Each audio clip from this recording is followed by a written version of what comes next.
So what you do then in marketing is, in respect of the customer, is you map out all of the little things that first of all, we look at what we actually do and pull out all of the unconscious things that we're doing and the reasoning why, right? We want to understand the why. And then we look at, cool, how do we reflect that in our communication marketing online so that it's reflective of that. The other important part is intention. If your intention is to be a pickup artist and you're trying to apply the models that I'm giving, people will unconsciously feel that, right?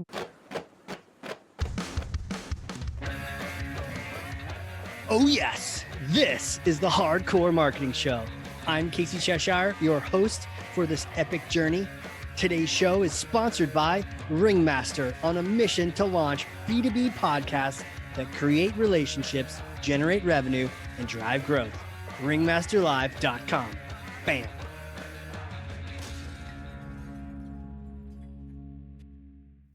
All right, the train has left the station. Everyone, I am stoked for this. And he doesn't know it yet, but I've been preparing for this guest by drinking copious amounts of caffeine so I can be focused and squared away. I'm excited. 1 Celsius down, 1 Red Bull to go, a little bit of water just in case. I'm excited. Buckle up, because I don't know if I can remember a podcast that I've started and I have immediately thought, we're probably going to need a part 2 before I even hit record. So this is going to be one of those situations. But who is he? Who's your guest, Casey? Tell me about him. Serial entrepreneur, marketing leader, thought leader, author, speaker, coach. And he loves helping people find their voice and sharing that voice. He's done that as a TEDx speaker, co-author of Pendulum, How Past Generations Shape Our Present and Predict Our Future. Think about that for a second. Promoted 131 books to the New York Best Times list. Good guy to know for my next book. Owner of Promote a Book and thebookretreat.com. Michael R. Drew, welcome to the show, sir. Thank you for having me. It's a pleasure. Man, you're busy. You're doing things left and right. Well, I appreciate that. One of my values is about voice. You mentioned in the introduction. Yeah. One of my clients, his name is Garrett Gunderson. He wrote a book titled Killing Sacred Cows. And one of the philosophies that he introduced me to back in 2006, I believe it was, is this idea of soul purpose. And he believes that everybody is born with a soul purpose, SOUL purpose. And that soul purpose is given to you for the service of your fellow man. And that we're here not for ourselves, but to serve each other. And I take that to heart. We certainly go have a soul purpose process for our clients, but I bring that up to say that my sole purpose is about voice, helping people find, test, and amplify their voice. And so when you're living into your sole purpose, you're always going to be busy supporting others doing that. And I just love what I do. Dude, so sick. And I hope on top of that you work out, because I'm going to pass you something that's heavy. Hold on a second. Yeah, I work out as you pass it over. I actually was doing lunges on Monday on my birthday. Were you? Apparently, and I was on the treadmill doing it, and I actually tore a muscle in my leg, so it was kind of fun. Damn. Well, I hope your arms are okay, because here it comes. Okay, here you go. Go ahead, grab that. You got it? Yeah. Okay, there you go. Yeah. Your arms are fine. It sucks about your leg though. Dude, take Thor's hammer, smash for me some kind of marketing myth, bogus strategy, misconception. Set the record straight once and for all. I've got so many of those. I know. I think one of the ones that I enjoy is smashing that direct response marketing should not be done online. Right. The thing is that it's a bastardization of a medium for a use that it wasn't intended. Right. So when you look at marketing, you've got intimacy or intimate marketing and selling, and you've got non-intimate, right? But as a human being, my needs don't change whether I'm online or in person, right? A human being is a human being is a human being. So what happens is the objective of direct response is to force an action now, right? But that's not what the internet was designed to do. The internet is not push, it's pull, right? It's not about transaction, it's about relationship. The whole idea of social media is about building community, which requires building relationship, right? So what happens then is if you treat the internet like a direct sales tool, you're basically acting like a pickup artist, right? And you're then basically objectifying your customers and saying, "I want to get into your pants." Now, we get your pants to get your money, but versus a pickup artist, but that's literally what you're saying. And so the reality is that the process of building a relationship is distinctly different than a transaction. Now, there are products, services, and even industries that are transaction based. Really, anytime you sell a commodity, as an example, right? If you're selling a can of soup, sure, I might prefer Healthy's Choice, but if I walk into the grocery store and Campbell's is on sale for a third of the price, I'm probably going to buy the Campbell's, regardless of the fact that I prefer Healthy Choice soup. Simply from the standpoint that I don't have a real relationship with that commodity.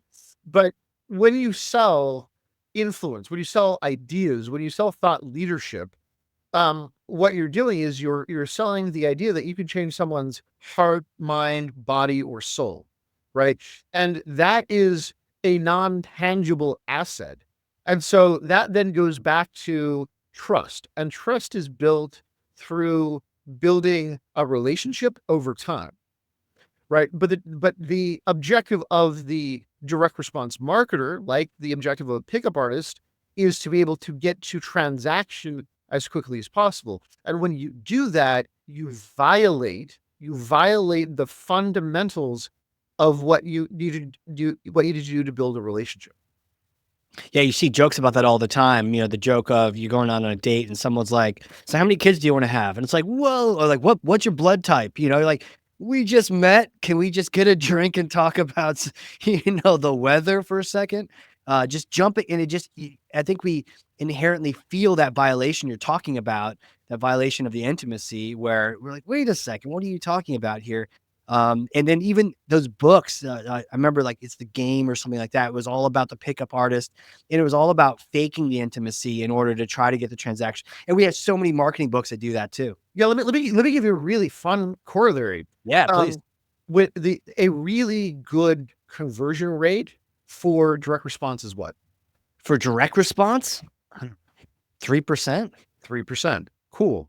So Desmond Morris, who's a zoologist and clinical researcher, did the seminal research on long-term pair bonded relationships for the Homo sapien primate. And so as part of the research, he was looking at the long-term viability of a relationship. So he found that folks that had one night stands had a roughly 3% chance of having a long-term relationship with that person, right?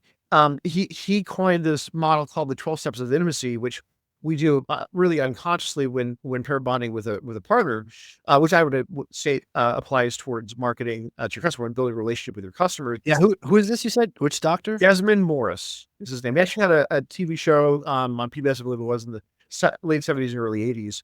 But he did the similar research on this concept of the need for human for relationships for Homo sapiens. Like I said, he was a zoologist. Interesting backstory. And in zoology and biology, it was known um, from one species of primate to the next if that species was a pair bonded or promiscuous species of primate. And so they were able to do this research and map it out. And there's actually an anatomical factor that contributed to the pair bonded or promiscuous nature of the species. And that was the size of the male genitalia of that species of primate. Well, the Homo sapien male happens to fall smack in between all other primates. So there was a genuine question: are we a promiscuous or pair bonded species of primate? And so Desmond Morris did the work in the wild, and what he defined was, in fact, that we have this need for emotional security. We desire promiscuity all the time, but we have a greater desire for emotional security. So we prefer pair bondedness, even though we might prefer, while we might desire promiscuity. So we then asked the next most relevant question, which was, okay, cool. So if that's the case, then what is necessary for there to be a long-term pair bonded relationship versus a short-term pair bonded relationship? And what he found is that the foundational level of all relationships, so there are these 12 steps of intimacy that the couple follows, right? And if you skip more than one step, so there's 12 steps, you can skip any one step and that's okay. It's not going to hurt the relationship. But if you skip more than one step, so 82 steps, 3 and 4, 3 and 7, 5 and 8, doesn't you pick your 2 steps? That the damage done to the relationship is such that you may as well have had a one night stand with that individual, because the probability of that being a long term relationship by having 2 steps skip was less than 3%, right? It dropped all the way back down. But all the way Wow. back down. And so the analogy that he gave, it's kind of like laying tile. If you start off at one end of the room, and you're a quarter of an inch off, depending on the size of the room, by the time you get to the other side, you're going to be half a foot or a foot or more off. But at the beginning of the process, it doesn't feel like that big of a deal. At the beginning of the relationship, it doesn't feel like that big of a deal, but it starts to spread out over time. And so there are schools of marriage counseling today that apply this model. What they do is they look for what steps were skipped, and they go back to relay the proverbial tile so that it's properly aligned to be able to fix that relationship. And so, for me, business quality says if you are looking for a solution to an industry-wide problem, you never look in your industry for the solution. You have to look outside of that. So marketing and advertising is about building relationships in non-intimate environments. So to be able to maximize that, you have to understand the rule set of building a relationship in an intimate environment and then translate that to the non-intimate environment.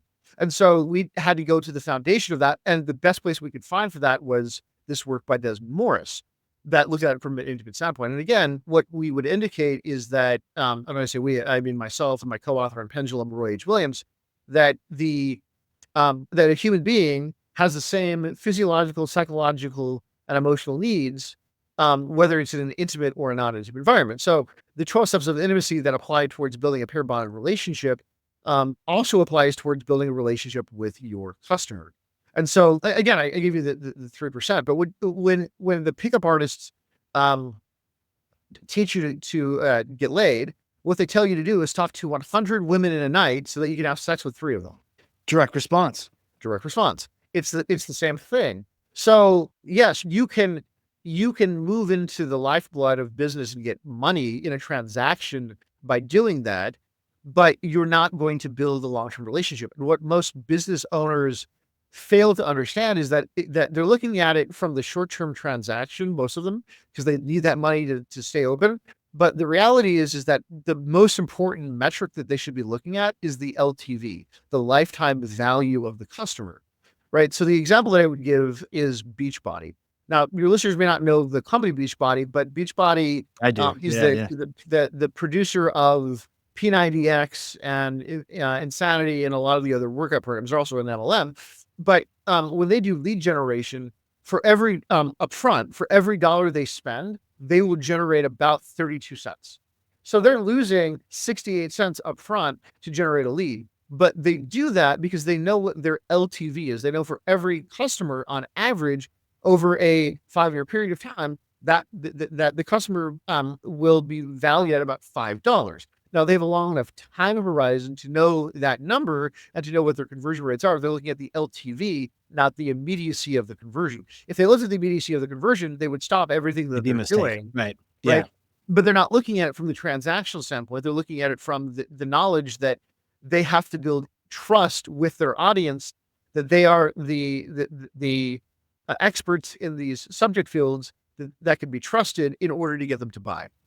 Wow. It makes total sense. So how do we go after it? How do we build intimacy and trust then? Well, this is why we like the 12 steps of intimacy, because what we've done is we've taken the intimate steps that, by the way, we usually do those in those pair bonded relationships unconsciously or subconsciously. And we've applied them towards building a relationship in business. And then what we do is we take what we might do one-on-one, you and I talking, and we figure out what we're doing in that intimate environment, and we figure out what the emulation of that is in the non-intimate environment. The other thing to observe with that is that when you're in a non-intimate environment, it takes longer to build a relationship than it does in an intimate environment. Because in an intimate environment, you and I can talk and we read each other's unconscious cues, and we slow down our speech or speed it up or adjust our tone or the words that we're using based on the response of the other party. When you're in a non-intimate environment, even with the technologies and AI that exist today, there's not a real ability to see the other party on the other side to be able to adjust to those responses and reactions. Now that they may change over time, but that's not true today, hasn't been true in marketing ever to this point. Is the difference just seeing each other, or what's the difference between the intimate and the non-intimate? Yeah, so in an intimate environment, like this is an intimate environment, we can see each other, and because we can see each other, we will unconsciously and subconsciously adjust to each other to accommodate for the other party, right? When you're in an intimate environment, like someone saying this podcast, the reason why a podcast or a vlog works is because they're either putting themselves in your shoes or my shoes. That their mirror neurons are putting themselves in the shoes, and because you and I are interacting with each other, it emulates intimacy for that person. It's not actual intimacy. They're not actually able to be seen by us. They're just using their mirror neurons to put themselves in either of our positions to kind of emulate what that would look like. But it's still not true intimacy. True intimacy would be the person on the other side watching this actually being seen by you or I, and our natural responses to And them. we're reacting and to them and to us, and yeah, like in-person audience. That's correct. So what you do then in marketing is, in respect of the customer, is you map out all of the little things that we first of all, we look at what we actually do and pull out all of the unconscious things that we're doing and the reasoning why, right? We want to understand the why. And then we look at, cool, how do we reflect that in our communication marketing online so that it's reflective of that. The other important part is intention.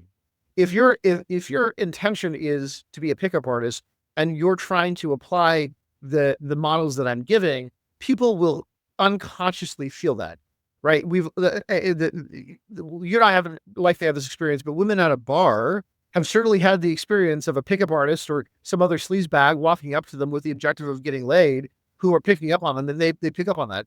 Many of us have been in rooms. For the record, I've never felt that. We're like, yes or yes, and run to the back of the room and buy my product. And it's the same. We feel it. We know what the objective is, right? So the same thing is true in the way that we communicate in marketing and advertising. If our objective is transaction, then we're going to do things and allow for things that objectify the audience. If your intention is to know that this is an equal exchange of value between you and your audience, and that you respect them, and that your objective is genuinely to help and support them, and that the currency exchange is one of the many currencies that are exchanged, then that's great. That's different than transaction. The other thing to note with that is that what most people fail to remember in business is that money isn't the only currency that we exchange, right? Time is a currency, energy is a currency, information is a currency, and money is a currency. So the real skill here is figuring out where in the 12 steps of intimacy you're exchanging what type of currency with your customer base, right? Think about it as a relationship bank account. You're depositing in, they're depositing in, you're pulling out, they're pulling out, but it's got this bank account that you're investing in. And so, but what you invest isn't all financial. It's time, it's energy, it's information, and vice versa, right? You're both exchanging those currencies. So defining what information, what energy, what time is being spent before money is important. The example, going back to what I do, or what I'm most well known for, which is promoting 131 books to the New York Times Bestsellers list. Right. What happens when you do 132? Do you have to change all your headlines? And yeah, I do actually. We built a special widget for our website that will update the website site-wide. We've not yet got to do that on social media, which we need to, because it's a pain in the butt to go change it every time we do. But the thing about books are, we all have shelf help on our shelves, right? I have books sitting on my shelf that I haven't read. You likely do. Most people do. So when someone is looking at buying a book, what is their actual consideration for making that purchase? What currency are they actually considering spending? Yeah, it's probably not even the money, unless it's a gift. But yeah, it's, will this help me? Maybe will I read it, but maybe less of that and more of just, may I read this one day, and it might make everything. It's not even one day. The determining factor for you to buy a book or not is whether or not you believe you're going to spend the time. The currency is time. It's not. There's not really energy that goes into it. There's not information. Yeah, there's a $20 or $25 price tag to it, but that's not the real expenditure for most of us. Most of the time, it's time, right? Am I going to invest 4 hours or 6 hours or 8 hours into reading this book, right? And is it easy to read or is it hard to read? Is it going to create mental strain for me to read because it's written like a textbook, right? These are unconscious things that we're asking when we're looking at making that consideration. So if I've never heard of you and you've written a book, right? Um, would it be appropriate if I heard you on a radio show, podcast, or a TV show, or read about you in an article for you to ask me to buy your book? If I spend 20 minutes with you on a radio show, as an example, is it a natural extension to go from 20 minutes to 4 hours? I'm thinking no, unless it was a really powerful 20 minutes. Yeah, even if it's really powerful, unless you have an immediate need that this is going to solve right now, then no, it's not sufficient. So this is where our 12 steps of intimacy model comes in. So like buying a book is at step 8, right? So that's 4, 6, 8 hours. You've got to go from being seen to hello, how are you, to an investment of time, energy, and information for an extended period of time until you've thoroughly invested in that relationship to where they're willing to spend the 4, 6, or 8 hours to read the book. Right. So when we have clients do promotions for their book, we never have them say, go buy my book at Amazon or Barnes & Noble or Books A Million or any of the other retailers. We say, hey, if you're interested in the subject matter, we have this quiz or assessment, or we have this tool that you can use right now. And we get them to engage in shorter form content and engagement so that we can establish trust with that audience member. So and I guess now hearing your scenario, if they were literally asking me to buy it, it does feel weird if you're like going right to a pitch, after just a little bit of time. So is it sound like you start with like a second of time with them and you build and build and build, and where does podcasting fall into that? Really quick, in Desmond Morris's world, and I'm not going to be too graphic, but I mean, intimate relationships are a little bit different. This is the hardcore marketing show. Step 1 is eye to body. If you're the company, I'm seeing you in an environment that you don't control. So in the real world, that might be me seeing a beautiful woman at a club or at a bar or at an event. That woman is across the room. She doesn't know that I'm seeing her. Everybody else in the room can see her necessarily if they wanted to as well. So she doesn't control who's seeing her. She doesn't control the experience of the person when they see her. The only thing that she can control is what they're wearing and how they present themselves and how they're acting in the moment, right? That's what they can control.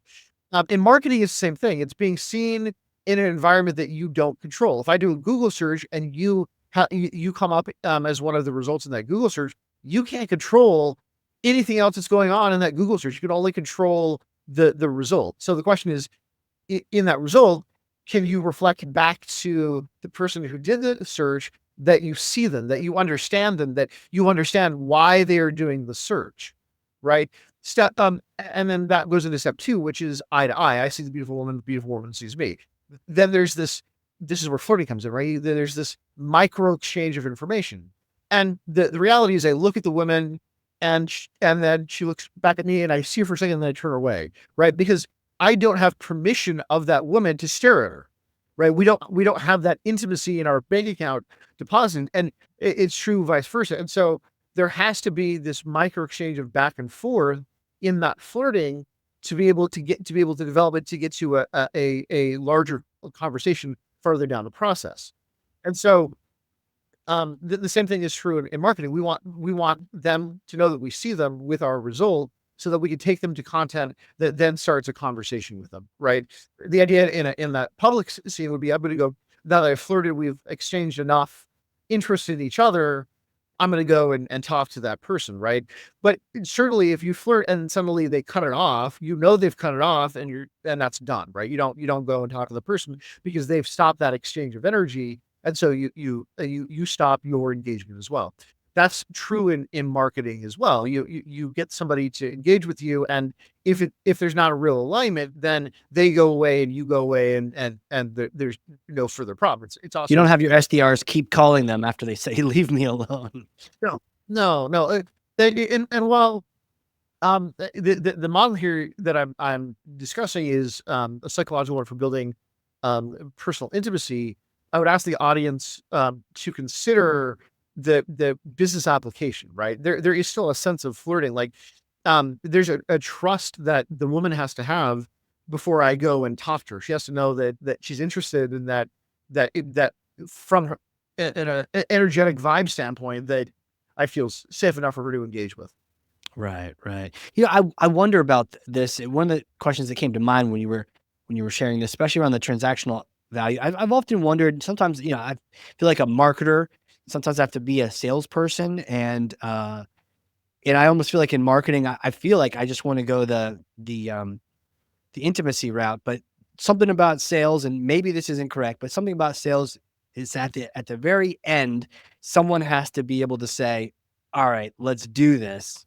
The problem, so I don't have a problem with sales. Like I have a background in sales. The first company I built was a sales company, so I don't have a problem with that. But the difference here is that um, selling is transactional, right? And there's a difference, by the way, between conversion and selling. Conversion and selling. When someone converts to a religion, they're not sold on the religion. That conversion is an internal decision that they've made. They've got enough information that it solves some problem that they have, that they have convinced themselves that this is the solution to the problem that they have. A sales process, when you're taught sales, you're taught to overcome objections and you're taught to do all these things to create the outcome.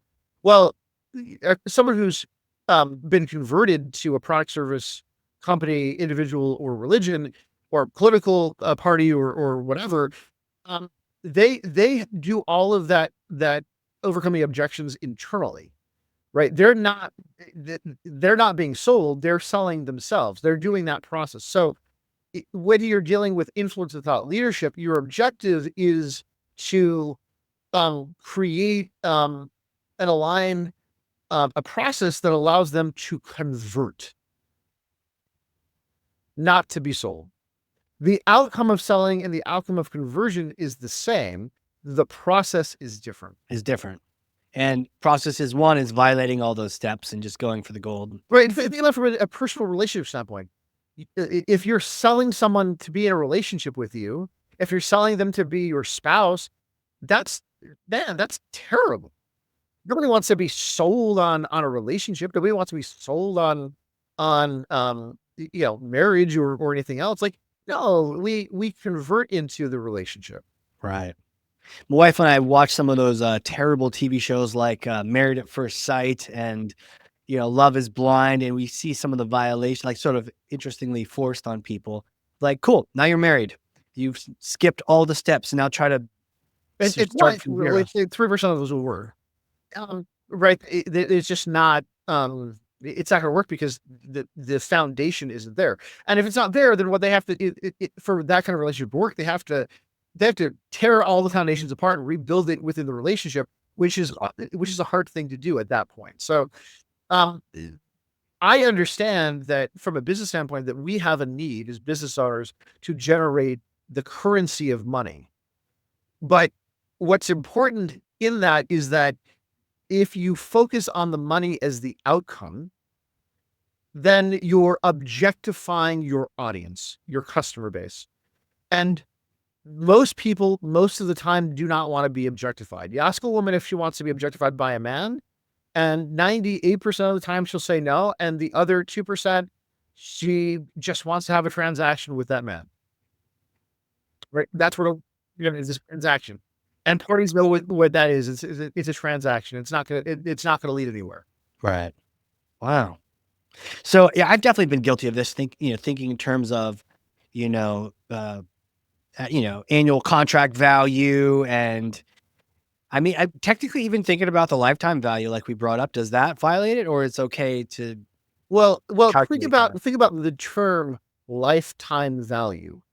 Life is the first word, life, right? It's about the value of the life. Like you're humanizing the relationship, and you're looking at long term, not short term.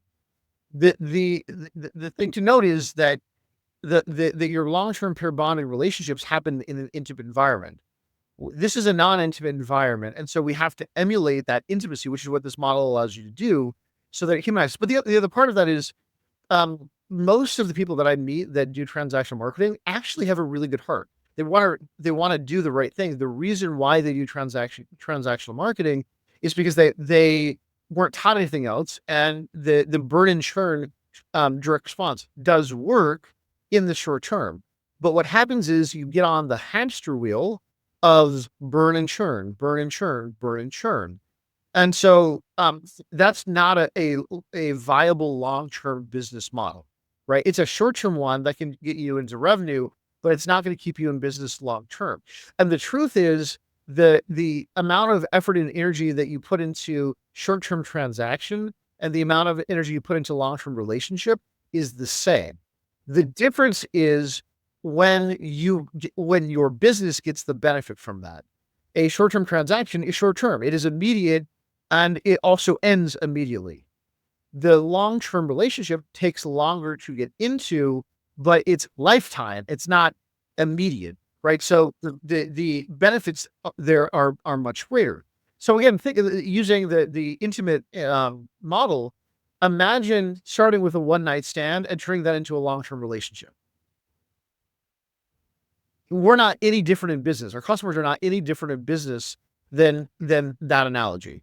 Definitely also heard like how they found you is also how they'll leave you, Yeah, it's again, this is the humanization of what we're doing. And the truth is, if you're in business, um, for most of us, the reason you're in business should be in creating value for other people, whether that's B2B or B2C. You're improving the life of other people in some capacity, right? That should be your objective, right? And if that's true, then you don't want to objectify the audience. This is an equal relationship, right? You're delivering value to them on things that they cannot do on their own or aren't doing on their own, where they need support. And in exchange, they're sharing value with you. And that may be in the exchange of money, but as one of the currencies, but it's a value exchange, which is what we do in an intimate relationship with our partners. Tell me about podcasting. Where does that fit into the steps? And does it skip some by hopping right to this face to face, or do you end up having the same pattern? You just rush through some steps. So I love podcast. It's a question of where it should be, where it should be within the relationship building model, right? So would I go from an ad to a 1 hour podcast? No. Right. But what could I go from an ad As a guest or a listener? as a listener? Listener, okay. Right. You're as a business owner, you're building a relationship with your audience, right? And so you're going to drive traffic, heavy driving traffic into that. It's not a step 2 or a step 3. It's probably a step 4 or step 5. So if the step 1 is an ad, for argument's sake, you're not going to drive into an hour-long investment that's too long, but you might drive into a 3-minute short that addresses one very specific issue that the ad said it would answer, right? And that might lead then to a blog post or a white paper or a 20-minute interview or whatever else. That's the next extension of that. So the objective then is to engage people on the low with who are spending less time, energy, or information until they've got trust that you move to the next bit of longer information and longer and longer and longer until they then trust you enough to spend money and then more money and then more money and more money because you're delivering more and more value to them, if that makes sense. What about as a guest? So as a guest, it's a transference of your relationship to me. But again, just like a radio interview, I wouldn't have people go and buy my book or hire me, I would say, hey, I've got a white paper or a report for you that you should go and read. Here, let me give it to you for free, right? Like I've got a, in fact, we'll do this in this example. Have a white paper on the 12 steps of intimacy. I'm going to send that to you so that you can give that to your audience. Now, I'm not going to ask anybody to opt in for it. You can do that if you like, because you have permission from your audience. I'm just going to give it and say, and let you do what you want with it for your audience. If they want that and then they read it and they then want to know more about me, well, there's opportunity within that document for them to deepen their relationship with me, right? They can go find out more information based on that and based on the questions and answers that they have.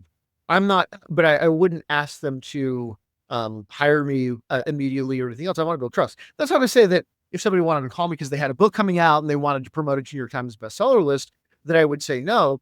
But I also know that people who don't go through that full intimacy building process with me are looking at me transactionally, not relationally. And so the probability of them being more than a one-off client is very low. It's very, very selfless, especially I come from a background of like, landing pages and, marketing automation. And, I would expect to link to a place so that people can give you their email and get your white paper. But you're like, no, just here it is. You know where it came from. If you want more, you know where to get. It's very selfless.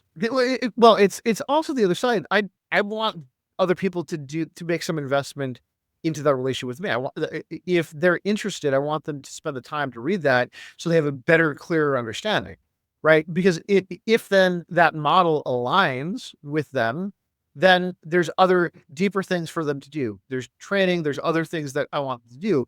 I don't want them to just be enamored by me and say like, cool, I'm going to get this. Now I'm going to call you and set up a sales call. Like that's fine. But I know that's not going to lead or likely to lead to a long-term relationship. About 1/3 of my clients, we've done 3 or more books with. So those are the preferred clients over the one-off. I'll work with a one-off client because it's a service that I offer, but the actual profitability of that relationship is much lower than someone who actually wants to engage and build a relationship with me. Interesting. One more question, then I want to actually pivot to talking more about the services that you do. What about the relationship between the guest and the host on a podcast? We've never met. We did a quick prep call. How does that all fall into the steps? Well, one of the things that you stated at the beginning of the call was that you had done research on me, right? So, you've done the work on your end to be able to build trust about who I am and why I would be a good guest, right? You have an idea of who I am. The assumption that I make when I go on any show, like is that you're not going to waste your time. You're not going to bring someone on that you haven't thoroughly invested in researching and understanding, and that when we get on a podcast interview, that you're going to be prepared for that, and that you desire to build that relationship. So you've already done that part of the research, and so I am definitionally giving you the credence for that. To what end? Like, so it's a start of something. Yeah. So step 3 of the 12 steps of intimacy is voice to voice. It's having that conversation. It's walking up to the woman at the bar and starting to have a relationship. I'm not asking for her phone number, right? I'm not asking to take her home. I'm just having a conversation so that we can see if there is greater alignment between the woman and I, or in this case, you and I, right? We had that first call because you were testing out to see if there was enough alignment between you and I to see if it made sense for you to do the podcast. So we did that. Now we're doing this, and this may lead to multiple other podcasts and multiple other calls and other things that we do, right? So this is the natural extension of that conversation. We're doing it in a format that benefits your business. That's part of my investment back into you. I know that when I go on a podcast, that I'm bringing my knowledge, my expertise, my credibility, and that I'm lending that to you by being on that show. So there is this natural exchange at this level between the two of us. Yeah.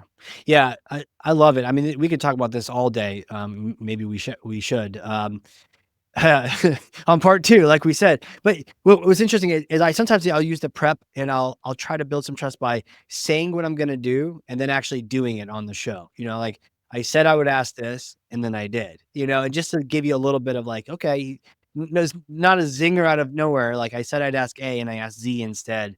But just trying to build something out of that.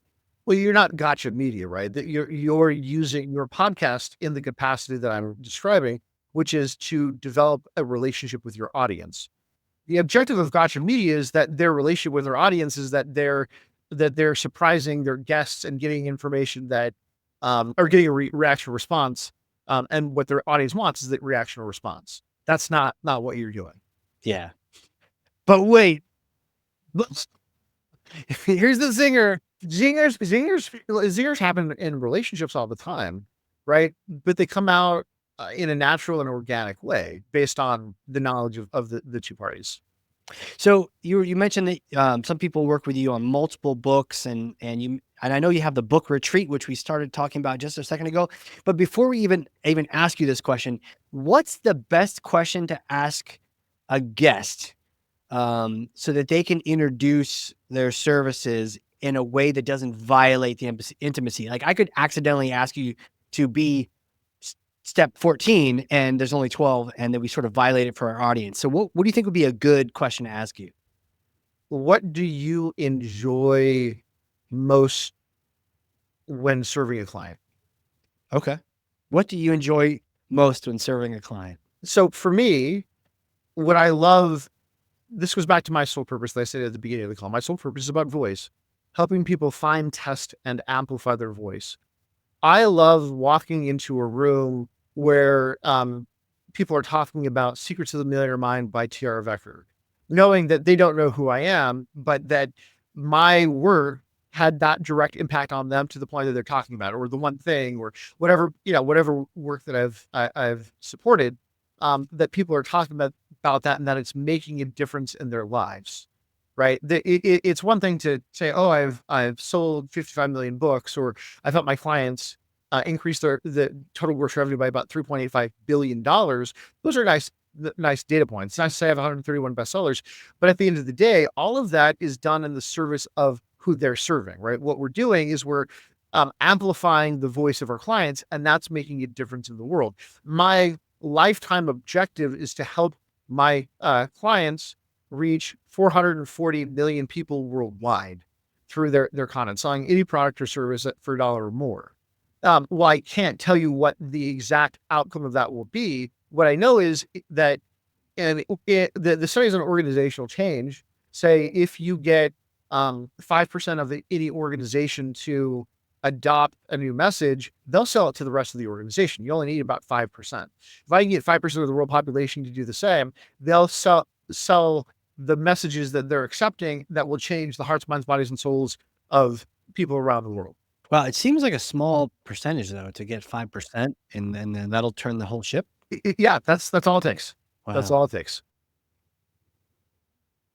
There's a lot of research on organizational change. Lots of research on this. It's a fairly proven model. I mean, some might say it's as low as 3, but it's in that range, 3 to 5%.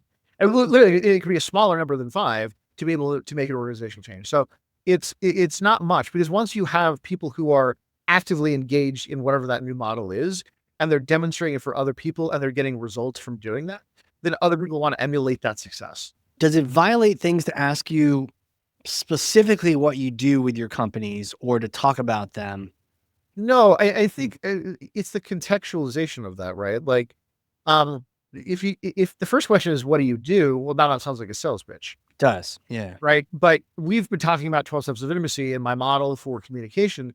So there's, you could ask questions about, where does a book fit in? I've already said step A. How do book launches work towards building a business model? Like, there's natural things that can come out of that allow someone you're interviewing to talk about what they do, contextualized to what they enjoy, what they love most about what they do, about why they're doing it, that become natural extensions of that. Asking interviewees questions about to share examples of clients they've worked with and campaigns that they've run, or things that they've done for others, is a natural way to them to be able to share what they do, while allowing your audience to try to identify if they're a fit or not, for their mirror neurons to connect, say, oh, I can see myself doing that, or something like that. Right. So, always think about the audience and what they would need to hear to get those mirror neurons connecting. Yeah. So related to that, I know I've got at least one friend who has a book one friend book is coming out. Another one, he's trying to figure out the final touches to have it come out, and then a couple other ones have it mostly written. I have different people that I'm just thinking about, like, ooh, where does this fit, and who should I introduce all of them to you, or Well, so look, there were 1,076,000 books in print published last year, not counting ebooks, a not counting million? published. 1,076,000. Wow, worldwide? No, in the United States. No, just in the U.S., Yep. a million. Now, to be fair, the U.S. is the biggest book market in the world, right? Because you go to any other country, say Europe as an example, they all most of them speak different languages, so you have to publish the book in different languages in those different markets. So the U.S. with 350 million people nationwide, all mainly speaking English, you've got one big giant market. Even in China, you've got a couple of major different dialects of Chinese, plus about I think 6 other minor dialects. So it's not just one language. We might have in the U.S. Some variations between Boston and New York and Atlanta and California and the Midwest, but we all speak the same language. We all understand the same words. That's not true really anywhere else in the world, or even if he has multiple different languages. So we're the biggest market. And the truth is that books that work well in the US are easily exported internationally. Books that work internationally are not easy to import into the United States because of that. And the truth is, while in the US you could be a big fish in an ocean, right? You're in an ocean because of the size of the market.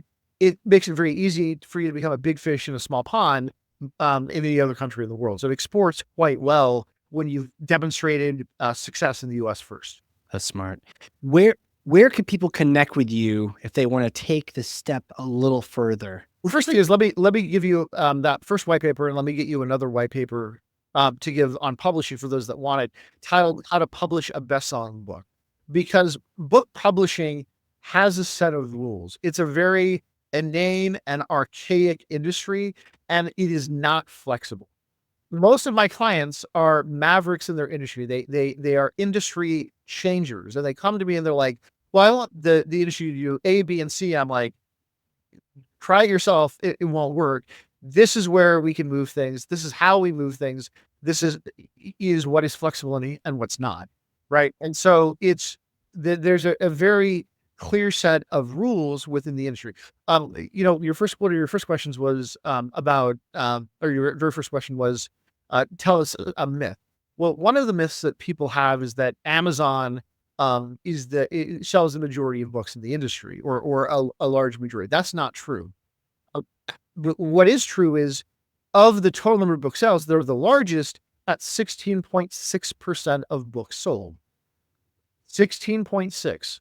Barnes Noble is number 2 at 11.1. So yes, Amazon is 50% bigger um, than Barnes Noble, but they're not making up 50% of the industry. They're not making up 40. They're making up 30% of the industry. They're at 16.6%. And on the line, if you take all online retailers who sell print and ebook and audiobooks, and you add all of those sales together, you're at about 24.2% of all sales online. So less than 25% of books are sold in any capacity online. That means 75% of books are still sold through some brick and mortar retailer, whether it's Barnes Noble or Books a Million or Walmart or Costco or Sam's Club or Target or your grocery stores or independent retailers, right? Amazon singly is the biggest by a large margin, but when you look at the total volume, it's only a fraction. So one of the things that we look at with our clients, and going back to your question about who would be a good fit to work with you, what we look at is, if you want to play the publishing game effectively, you have to get the brick and mortar retail distribution. That model is a much larger system and game to play, so to speak, than simply writing and publishing a book, right? There's a huge chasm between just writing and self-publishing and getting 10, 20, 30, 100,000 books on retail shelves. There's a very big difference. And so when we work with a client, the first thing that we do is define the outcome. Most marketers are tacticians. They do one tactic very well, SEO or Facebook or Google or video marketing or calls or emails or whatever. They do one tactic really, really well. But when you're a business owner, that's not ever where you start. You start not with the tactic, but with the outcome. How do you define and measure success? Once you define what success is and what the measurement metric is, it's not tactic next. You don't go from that to tactic, you go to strategy, right? Now, what is the right strategy to accomplish that outcome? And then you ask what tactics will fulfill that strategy, right? So outcome and measurement of success, strategy, and then tactic. The answer to that first question dictates, or what the outcome is, dictates the strategy. The strategy then dictates the tactics. So noting that and noting that publishing has a set of rules to be able to be successful, we have to know how we're aligning your business objectives with the way that the industry works. Got it. Well, dude, you said this, and I wasn't sure if I believe you. And then you start talking, and I was like, yep, I believe you. We have come up to that point where we're about to turn into pumpkins. And I've been dreading this moment because we're coming up on time, and I would love to pick your brain more. Where can people go get more of this content? I'm going to have some content from you. Is there anywhere they can go? Or so certainly I've got a couple of websites, promotabook.com. You mentioned that earlier, and bookretreat.com. Those are really good places. Certainly anybody's welcome to email me if they want to reach out and have a conversation. My direct email is michael@promotabook.com. I keep it pretty simple. My websites are simple, right? Promote a book. We promote books. Book retreat. It's about a book retreat, right? That's the writing process. We do our utmost to practice what we preach, to keep things relational and conversation based, noting that every member of your audience that has an intention of writing a book is doing so for a reason. And our objective is to help them fulfill that reason and to amplify their voice. That's really what we're about. We do this on another call, but I often dissuade potential clients from running bestseller campaigns as an example, because they may think that it's the right thing to do to accomplish their outcome. And oftentimes it's not. A book can do a lot of other things. A bestseller campaign is strategic and is not always the right strategy to accomplish the outcomes, the measurement of the outcome that the business owner wants to create. So for me, I actually spoke last night from like 10 p.m. till midnight with a woman in Hawaii, which is why I was so late, who had hired a competitor of mine who they were having problems with understanding what they needed to do. So I spent 2 hours meticulously walking her through how the industry works, how her publishers working with the retailers, how the company she hired should be working in connection with the retailers and with the publisher, so that she could go back and work with both to be able to accomplish her outcome. There's no business there for me in doing that. I'm doing it. I did that call because I genuinely care about that concept of promoting voice, of amplifying voice. And my hope is for this woman that she's able to smooth things out with the publisher and with the other agency so that she can accomplish her outcome. Amazing, man. Thank you so much for coming on here. Definitely love to have you back. This is fantastic. And we'll get all those resources up on the show notes for everyone. Appreciate it. Well, thank you for having me. It was a real pleasure. Hell yeah. And everyone else, if you learned something, share this thing, take some action. I got 2 pages of notes over here. I got to go process. But man, thanks again for being on here. We'll talk again soon. My pleasure. Thank you. All right, everyone. This has been a crazy cool episode of the Hardcore Marketing Show. I wish it was 3 hours, and we'll figure out a way to make that happen. I will see you all next time.